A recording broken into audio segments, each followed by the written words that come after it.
Hi everyone, hope you are doing well from wherever you're watching this channel, depending on your time zone. Now, after the first Supreme Court pre-trial conference, the Chief Justice Mother Koome has directed the IBC to allow Raila Odinga and his team access to the ballot papers, ballot boxes from 15 polling stations for recount. Besides this, Mother Koome has gone further to direct the IBC to allow Raila Odinga access to the servers for inspection and scrutiny of Form 34A and table the result tomorrow. They have been given, is it 24 hours? So that they will table the result, the report tomorrow before the Supreme Court at 2 p.m. Now, when this order came out, we have seen Dennis Itumbi rushing to his social media accounts to share out some of the results from the named polling station. He has gone further to share there as if the reason behind this is just to count and check if they are tallying with what they relayed on Form 34A from the IBC portal. That is not the only issue there. Now, let us check on the areas where this recount is going to happen. Number one, we have Nandi County. And in Nandi County, they are checking in Nandi Hills Primary, Sinendet Primary, Tinderet. And then you go to Kericho, they will be checking in Belgut Primary, Kapsuret Primary, Cheptuni Primary. That is now in Rift Valley. After Rift Valley, they will be checking in Mombasa County, and this will be Jomvi, Mikindani, Mvita Primary, Majengo Primary, Ministry of Water Tank. Then they will be checking in Nyandarua, that's now Mount Kenya, Jarok, Gadandi, and Kiheo Primary. Those are the polling stations that recount is going to happen. Now, after recount, what are the issues that Azimio and maybe the court will be looking into this issue in order for them to make a decision? Those are the things we want to try and check here. But before we go deep into that, just a quick request. You might be watching this channel, but you are not yet subscribed. So my humble request, please consider subscribing so that any other time, once we release a video like this one, you will always get notified. Again, to all our subscribers and anyone who drop comment, I must say thank you so much for your unconditional support. Again, I'm requesting you to give this video a thumbs up so that YouTube can recommend our videos to more viewers. Back to our discussion.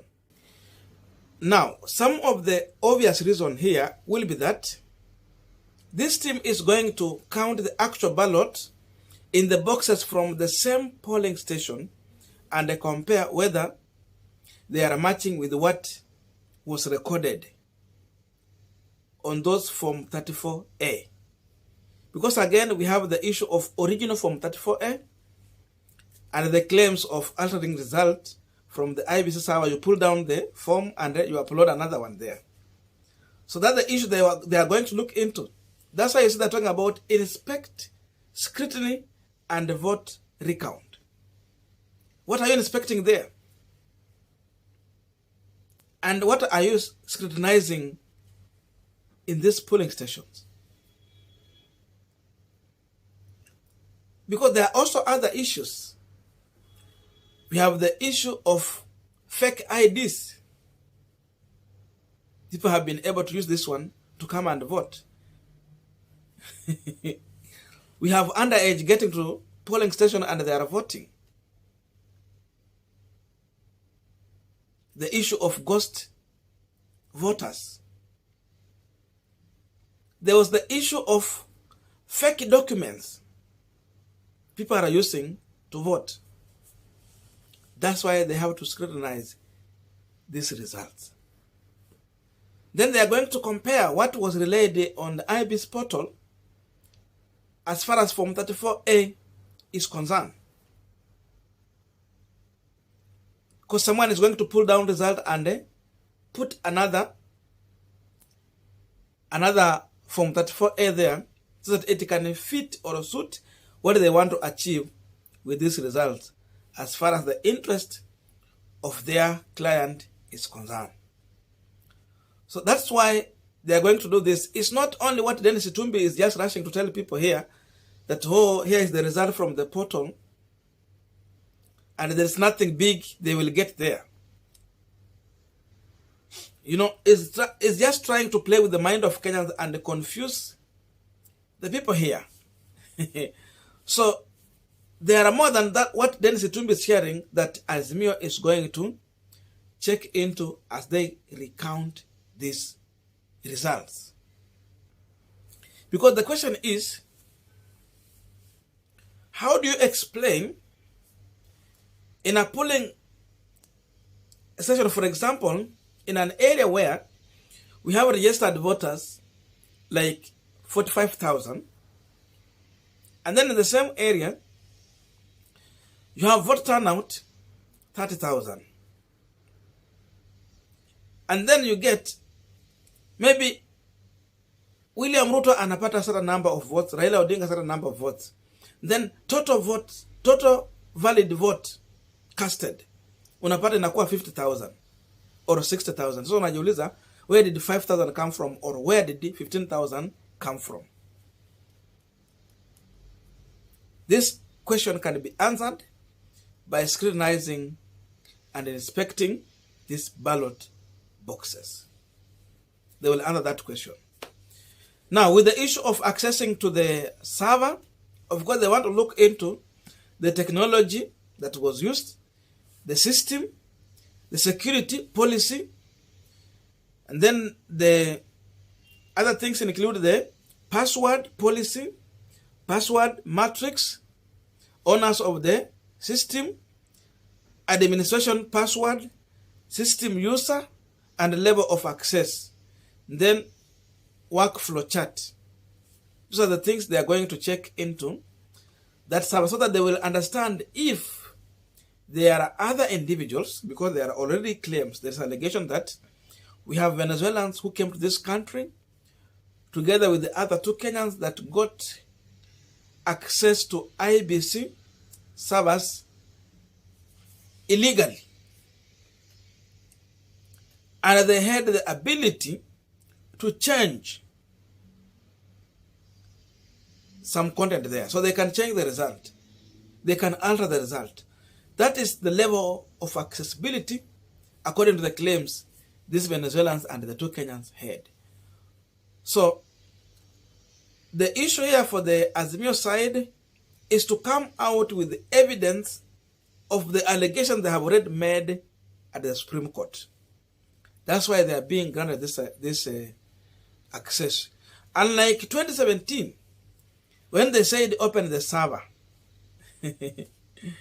walikataa, but to some extent they gave access to some level.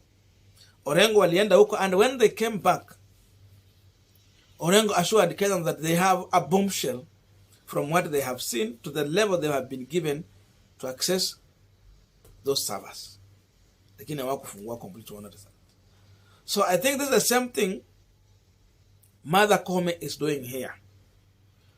So that now, like 2017, Orengo and the team, the technical team, will come out with their findings from the server according to what they will get there.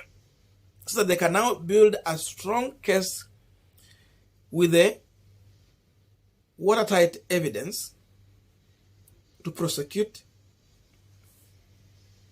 their case and have the interest of their client being taken care of at the Supreme Court. So we will understand the difference between what we have been fed with on the portal and what was changed in the server before they allowed it to appear at the IBC portal. Because with the IBC portal, you cannot understand what they have changed as of now. You can't see the logs. But if they are granted access, then they can see this person logged in at this time, what he was able to do. They can trace it. Hata kama delete, we have people who can retrieve that information and bring it back. And even you can question when you find, okay, this and this was deleted at this time, you question why and how. So the expert have the ability. I don't understand that much, but I know we have experts who can explain this better. But with the layman language, I think that is what they want to go and look into and then bring the report. So if someone played with the server system and the report there, I think they will be easily catched up. Now, and lastly, the Kenya Kwanza side, they're trying to confuse the Azimio and their supporters that this recount maybe can cause the IBC, not IBC, the Supreme Court to order a person who will have won after they have counted this one to be declared the winner. No. If that was to happen, then it means they have just to count the vote from all the polling stations, or to count from the 28 constituencies that were not counted.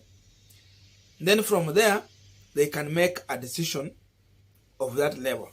But as of now, it's just to build a strong case if it can be, so that maybe the judges will find a reason to nullify this election and order for a fresh election or a rerun.